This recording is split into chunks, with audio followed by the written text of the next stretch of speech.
다윗, 예수 그리스도의 그림자, 그러나 부족한. 성경 인물 중에서 다윗만큼 고난을 당한 사람도 없을 것입니다. 이스라엘 왕으로 기름 부음 받은 후에 그는 왕이 되기는커녕 10여 년 동안 도망자의 삶을 살게 되었습니다. 그러나 이것은 하나님의 계획이었습니다. 다윗을 통해서 장차 오실 유대인의 왕 예수 그리스도를 보여주시길 원했습니다. 그래서 예수님을 우리는 다윗의 자손이라고 부르는 것입니다. 그가 예수 그리스도의 그림자였지만 불완전한 부족한 그림자였습니다. 왜냐하면 그의 죄성 때문에 많은 실수를 하게 됩니다.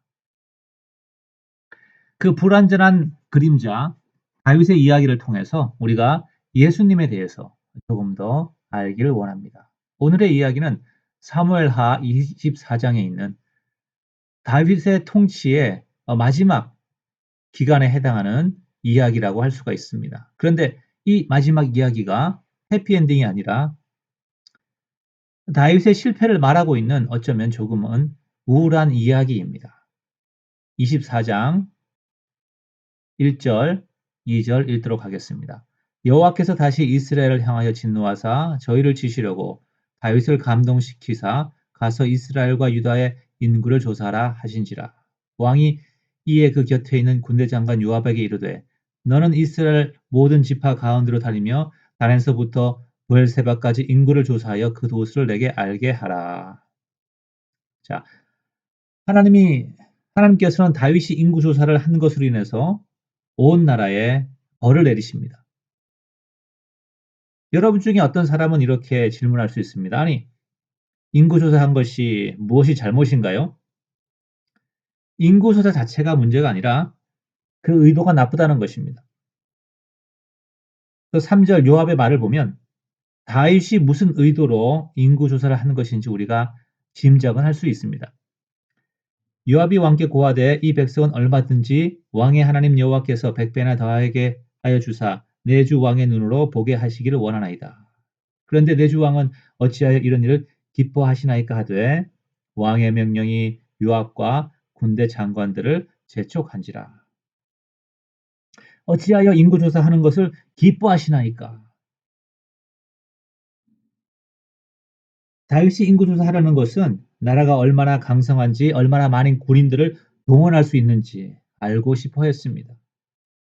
그리하므로 나라의 위급한 상황이 닥쳤을 때 어쩌면 하나님보다 그 군대의 숫자를 의지하려고 했던 것입니다. 요압이 이렇게 그 다윗의 의도를 알고 다윗을 말렸지만 다윗이 왕이죠. 예, 그의 고집대로 하게 됩니다.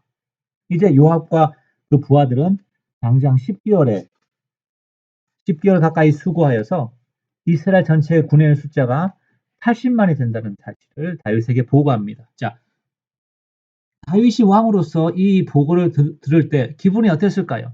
다윗은 순간 뿌듯하며 왠지 모를 든든한 마음이 들었습니다. 그제서야 다윗은 자신이 죄를 지었음을 깨닫습니다. 다윗의 죄는 군대의 숫자보다 하나님보다 군대의 숫자를 더 의지하고 또한 그것을 세는 것을 그것을 보는 것을 기뻐한 것이었죠. 10절에 이렇게 말합니다. 다윗이 인구수를 조사한 후에 그 마음에 자책하고 여호와께 아뢰되 내가 이 일을 행함으로 큰 죄를 범하였나이다. 여호와여 이제 간구하옵나니 종의 죄를 사하여 주옵소서. 내가 심히 미련하게 행하였나이다 하니라. 우리가 하나님보다 다른 것을 의지하고 기뻐한다면 그것이 바로 죄의 출발입니다. 통장의 잔고 혹은 앞으로의 사업의 계획들 혹은 우리가 삶 가운데 성취한 어떤 것들 이번 주나 최소한 오늘이라도 내가 이룬 그 무엇을 묵상함으로 그것에 심취한다면 아마도 하나님보다 그것을 더 사랑하는 것이죠. 이렇게 질문할 수 있어요. 목사님, 안 그런 사람이 어디 있습니까? 다윗도 그러했는데 맞습니다. 그러나 사실 성경에는 다윗보다 더 심한 왕들도 많습니다. 적군이 쳐들어왔을 때 나라를 지키기 위해서 심지어는 하나님의 성전에 있는 금은 보물을 다 긁어서 다른 나라에 바치기까지 했습니다. 자, 그런데 그럼에도 불구하고 하나님은 그 왕들을 다윗처럼 이렇게 혹독하게 벌하지 않으셨습니다. 왜일까요? 네. 하나님께서는 다윗 왕을 예수 그리스도의 그림자로 세우기를 원했습니다.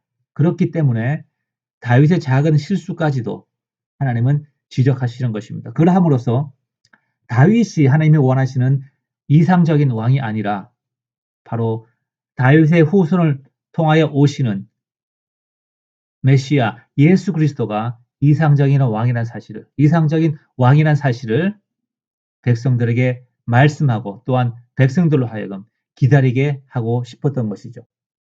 자, 다윗의 죄 때문에 다윗이 비록 예수 그리스도의 그림자의 모델로서 가장 가까운 그러한 이상에 가장 가까운 왕이었지만 그는 백성들을 그 죄의 형벌로부터 보호할 수 없었습니다. 그런데 우리의 왕이신 예수님은 어떻습니까? 예수님은 죄가 없으므로 우리 죄의 형벌에서 보호할 수가 있는 것이죠. 자, 1절에서 보면 사실은 조금 이상한 부분이 있습니다. 여기에서 하나님께서 이스라엘의 죄를 그러니까 이스라엘 백성이 죄를 지음으로 이스라엘 백성들을 벌하시려고 진노하시는데 왜 다윗이 죄를 짓도록 이렇게 유도를 하십니까? 여기서 우리가 이해할 수 있는 것은 하나님께서 그 다윗 왕과 이스라엘 백성을 하나의 공동체로 보기 때문에 그렇습니다. 다시 말하면 이스라엘 백성은 온 나라와 함께 다윗 왕의 소유입니다. 다윗에 속한 백성입니다. 그렇기 때문에 백성이 잘못했다 할지라도 다윗 왕이 잘못하지 않으면 하나님께서는 그 백성을 혼내시지 않겠다는 것입니다. 그 얘기는 이스라엘 역사를 통해서 보면 알 수 있는 것이 왕의 잘못으로 인해서 백성이 고난을 당하고 또 나라가 망하게 되는 것을 볼 수가 있고 왕이 회개하고 주님께 돌아옴으로써 온 나라에 복을 주시고 그 백성들이 평안한 삶을 사는 것을 볼 수가 있죠. 자, 그래서 하나님께서는 이스라엘 백성을 벌하시기 위해서 다윗 왕이 사탄의 유혹에 넘어가서 죄를 짓도록 허락하신 것입니다. 우리가 이제 거꾸로 말을 한다면 만약에 다윗이 죄를 짓지 않았다면 인구조사를 하지 않았다고 한다면 이스라엘 백성들이 벌을 받지 않아도 되었을 것입니다. 자, 여기서 하나님이 또 이스라엘 백성들에게 보여주시길 원하시는 게 한 가지 더 있습니다. 이스라엘 백성들이 왜 왕을 원했습니까? 이방 나라들의 그 왕들을 보니까 전쟁을 잘하고 너무나 힘이 센 왕들이에요. 그 왕들로 인해서 그런 힘이 센 왕이 있으니까 적군이 쳐들어왔을 때 그 자기의 백성들을 안전하게 지키는 것을 본 겁니다. 그래서 이스라엘 백성들은 생각하기를 전쟁을 잘하고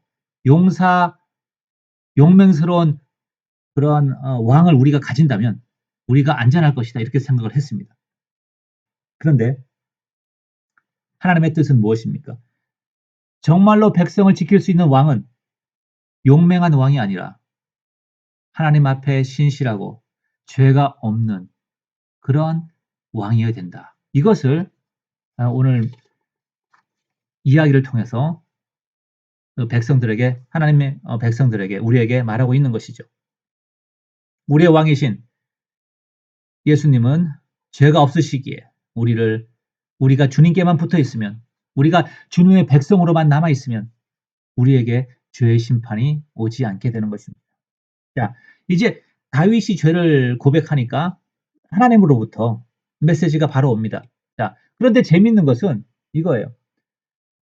하나님께서 형벌을 주시는데 세 가지 선택을 세 가지를 제시하십니다. 그리고 거기서 다윗이 선택을 하라고 하시는 것입니다. 왜 그럴까요? 왜냐하면 다윗이 바로 그 백성의 주인이고 그 백성의 왕이기 때문에 그렇다는 것이죠.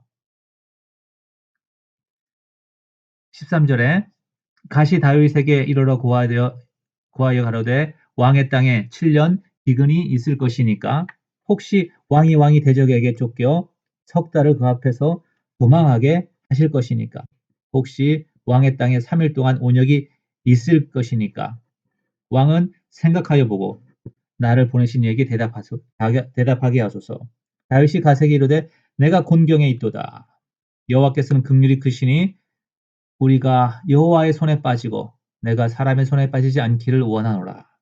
이에 여호와께서 그 아침부터 정하신 때까지 온역을 이스라엘에게 내리시니 단부터 부엘세바까지 백성의 죽은 자가 7만이니라. 천사가 예루살렘을 향하여 그 손을 들어 멸하려 하더니 여호와께서 이 재앙 내림을 뉘우치사 백성을 멸하는 천사에게 이르시되 족하다 이제는 내 손을 거두라 하시니 때 여호와의 사자가 여부스 사람 아라우나의 타작마당 곁에 있는지라. 다윗은 하나님이 긍휼하심을 알았습니다. 지금은 진노하셔서 벌을 내리시지만 얼마 가지 않아서 곧 마음을 돌이키시고 진노를 멈추실 것이다. 그렇기 때문에 벌을 받아도 하나님 손에 받겠다. 이것이 하나님의 마음을 아는 자의 지혜이자 또 지혜죠. 우리가 죄로 인해서 우리의 실수로 인해서 벌을 받는 가운데 있다 할지라도 하나님께 더욱 나아가시기 바랍니다. 그러면 하나님께서 진노하셨다 할지라도 징벌을 거두시고 여러분을 안아주실 것입니다. 예를 들어 설명하겠습니다. 두 아이가 있는데 둘 다 잘못해서 이제 부모로부터 야단을 맞고 있습니다. 그런데 한 아이는 부모가 야단치면 자꾸 부모를 슬슬 피하는 거예요. 도망갑니다. 그런데 한 아이는 부모가 매를 들고 때려도 부모의 품으로, 엄마의 품으로 안겨온다고 합시다. 그러면 그 엄마가 그 아이를 계속 혼내겠습니까? 매를 내려놓고 안아주지 않겠습니까? 그것이 자식을 사랑함으로 훈계하는 부모의 마음이고 또한 하나님 아버지의 마음입니다. 이렇게 다윗은 하나님에 대해서 잘 알았기에 이스라엘 백성을 위해서 현명한 선택을 한 것입니다. 자, 그러면 우리의 왕이신 예수님은 어떠하십니까? 우리의 예수님도 하나님을 잘 알기에 사실 예수님보다 하나님을 더 잘 아시는 분이 없죠. 우리를 위해 최선의 선택을 하신 것입니다. 예수님은 하나님을 배웠던 유일한 분이고 또한 하나님이 어떠한 분이신지 이 땅에서 그분의 삶과 말씀으로 은혜와 진리가 충만하신 하나님에 대해서 보여주셨습니다. 자, 그러면 우리를 위해 하나님이 선택하신 최선의 것은 무엇입니까? 그것은 우리의 죄사함과 성령의 선물이고 또 영생인 것이죠. 예수님이 십자가상에서 아버지께 이렇게 기도한 것이 아니겠습니까? 하나님, 저들의 죄를 용서하여 주옵소서. 저들이 하나님을 알지 못함이니이다. 그리고 예수님께서 부활하심으로 또 제자들에게 성령을 부어주셔서 성부 하나님, 성자 예수님, 성령 하나님의 삼위의 그 교제 안에 우리를 초청하시고 들어가게 하시는 것이죠. 이것이 하나님을 가장 잘 아는 예수님이 우리를 위해서 간구하신 그러한 최선의 선물이고 기도였습니다. 그래서 우리가 예수님만 따라가면 생명의 근원 되신 하나님께 나아갈 수 있고 또한 천국의 복을 누리게 되는 것이죠.